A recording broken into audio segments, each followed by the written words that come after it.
All right, today I want to talk about how to get shredded, and you know what? It really is easy. I'm telling you, what to do physically is easy. The hard part is getting over what you don't want to do. The hard part is sticking with the plan when it feels like it's not worth the effort. The hard part is while getting shredded looks cool, you typically feel like crap. So the people who get shredded aren't the people who have everything figured out. They're the people who stick with the plan no matter what is happening, no matter how they're feeling, they gut it out and get there. So with all that being said, let's talk about what you need to do to get that shredded look. And the first thing, probably the most important thing that almost nobody talks about, if you want to get shredded, you have to have a solid muscle base to get that shredded look. If you just lean out, but you don't have a solid muscle base first, you're just gonna get skinny, not shredded. The completely shredded look comes from taking the time to build the muscle first, and then dieting down later to display it, maybe even over multiple cycles of this. Not only that, but if you're someone who has a tendency to diet over and over trying to reach this goal, you're gonna diet your metabolism into the ground, making it almost impossible to lose. And then yes, it also is physically hard as well. So hopefully you're in this position already, but if not,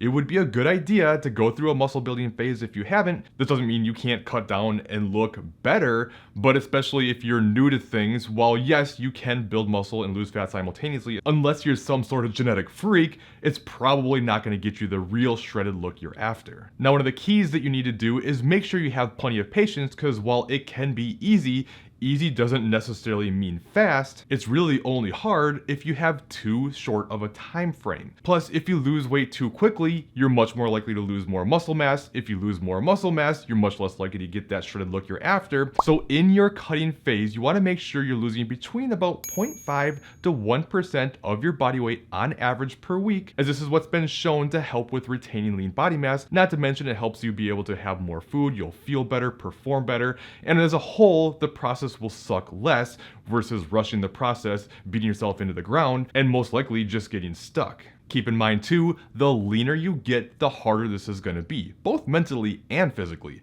But as you get well below your body fat set point, your body's going to start fighting you more, you're going to start feeling more tired, your results are going to become slower. Even just going based off percentages, a pound of fat is now a smaller percentage of your total weight. Plus, if you've ever dieted down to lower levels before, you know as you get closer to that shredded look, each and every pound is a bigger and more difficult fight to get there. Now, in terms of setting yourself up for success, one of the keys I see in most people who are successful at this is they set a routine and plan in advance as much as possible. Yes, this can mean doing things like meal prep, where you take one day a week and you make a bunch of meals ahead of time, store them in Tupperware so you can just grab something and go. You don't have to think about it, you don't have to worry about it, it's already set, and that can be a real benefit. But even besides that, even just planning your day out in advance ahead of time can be really helpful. So if you're tracking, which I recommend, I'll touch on that in a minute, what you do is go into the tracker the day before, you start planning out all your meals, plug everything in, and see what it looks like. Now you can make some adjustments until your numbers start lining up. And not only are you set up for success now, and you don't have to think about it or worry about it the next day, because winging it becomes much more difficult, especially when you get busy. You have less time because you're probably doing more exercise. Of course, this doesn't mean that things aren't going to happen, that life isn't going to throw you curveballs,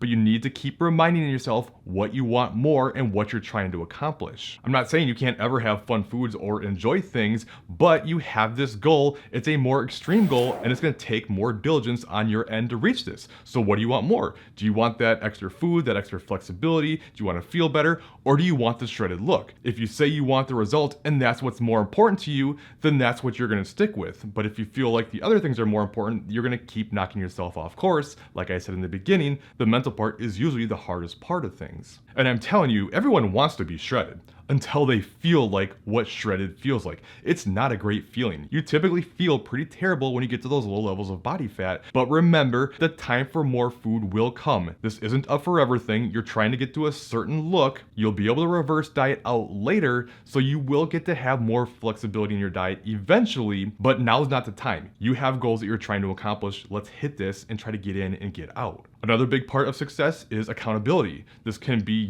through things like hiring a coach who can guide you through the process, who can keep you on plan and hold you accountable. But even besides that, tracking is a great way to hold yourself accountable if you don't have that outside accountability. Not only does it help hold you more accountable, but now you know how much you're eating, you have objective feedback, and this way you know what you're doing and you can make adjustments based on that. Remember, you're not gonna just eat a certain amount of calories and get all the way where you wanna be. At least it's very unlikely. You're gonna have to make these changes as your body adapts and you hit weight loss plateaus. Now, while you are tracking, whether you prefer more carbs or fats doesn't matter a whole lot initially. As you get a little bit leaner, you want to pay closer attention to your macro split. But as a whole, whether you prefer carbs or fat doesn't really matter in terms of fat loss, but carbs are going to help fuel your performance, keep your muscles full of glycogen, not only for the performance and the look. And keep in mind too, a lot of times when someone gets to the end of their cut, now their glycogen in their muscles is low and it makes your muscles look fat and it can make you feel like you're losing muscle, but you're actually not. You're just not holding that glycogen. And remember, when you reverse out later, now those carbs will start coming back up. You'll start filling out more. And oftentimes you actually look better a few pounds up after your diet once you refilled those stores than at the actual end of the diet. But the macro you definitely want to pay close attention to is protein. Protein is what builds and maintains lean body mass. It helps you feel full during times of lower calories. It has a high thermic effect of food, so it helps you burn more calories to create the deficit you need. And there's just tons of data to support how beneficial protein is. So I recommend between about 0.8 to 1.2 grams per pound of weight. The leaner you are, the more you can do regular body weight, and I do recommend staying at least around 1 gram per pound personally. But if you're in that range, you'll be okay, but you definitely want to do everything you can to keep that number up. You also need to make sure you're prioritizing your recovery. Remember, your muscles build and also retain based on the recovery you get from what you do. It's not what you do in the gym. Yes, that's part of it, but if you can't properly recover from it, you're not going to see the positive results you would have otherwise. So we can't skip this part of the process, and it's not just about beating yourself into the ground relentlessly. So you want to make sure you're getting an adequate amount of sleep. You want to make sure you try to keep your stress levels at a minimum as much as possible. You want to make sure you're taking more frequent refeeds and diet breaks and these strategies to keep your hormones and metabolism in a better place, to help fuel better performance and keep you feeling good. And that, of course, all goes back to being more patient as well, because while it can seem like it's sort of a setback and making the process take longer, it may be the very thing that helps get you where you want to be versus this mad dash at the finish line where your body fights you too hard and you can't get there. This also includes, in my opinion, not doing a lot of high intensity types of exercise, especially high intensity cardio. You're probably gonna need cardio to get to your goal, but if you're doing a lot of HIIT, the problem is with your lower calories, you're trying to train intensely, and then you add that on top of it as well, it's very hard to recover from. You may find that you're less active throughout the day because you're so fatigued, you take less steps, you burn less calories.